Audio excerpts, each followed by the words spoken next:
जैसे ही आप कोई शेयर खरीदते हैं तो जब आप शेयर खरीदते हैं तो आपको शेयर खरीदने से पहले ये डिसाइड करना चाहिए कि आप इस अगर ये शेयर की प्राइस नीचे जाती है तो आप कितना का नुकसान इसमें बर्दाश्त कर सकते हैं। सपोज़ कि आपने एक शेयर खरीदा है $100 का और आप कहते हैं कि यार इसमें मैं 5% की जो है वो लॉस है वो बर्दाश्त कर सकता हूँ। तो उसमें आप क्या करते हो, आप उसका स्टॉप लॉस जो है वो 95 डॉलर्स के ऊपर सेट कर देते हो। अब उसमें होता क्या है कि जैसे ही अगर वो उसकी शेयर की प्राइस गिरना शुरू हो जाती है और वो 95 के ऊपर आता है, तो ऑटोमेटिकली आपका जो स्टॉप लॉस है वो एग्जीक्यूट हो जाता है और आपके जो जितने भी आपके पास होल्डिंग होती है उस प्राइस के ऊपर आके आपकी सेल हो जाती है। बट इसमें एक और चीज़ है, लेट्स सपोज कि अगर आपका स्टॉप लॉस आपने 95 सेट कर लिया है और उस शेयर की प्राइस बढ़नी शुरू हो गई है, वो 100 से ऊपर चली जाती है, मिसाल के तौर पर वो 110 चली जाती है या 105 चली जाती है, उस केस में आप अपना स्टॉप लॉस की स्ट्रेटजी है वो चेंज कर दोगे।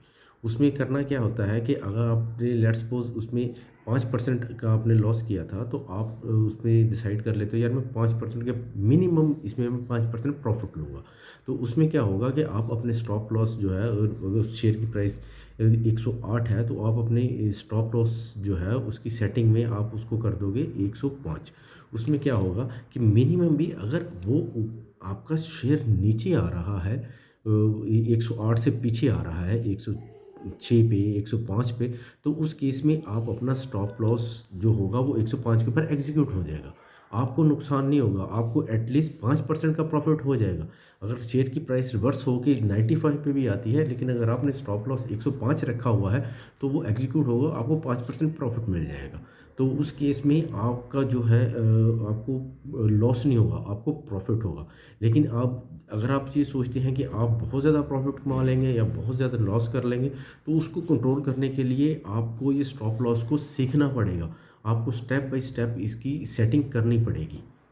अगर इसके लिए आपको सारा ये देखना पड़ेगा और उसको आपके जो है स्ट्रेटजी जो है आपको अपनी हर शेयर्स की डिफाइन करनी पड़ेगी। Thank you.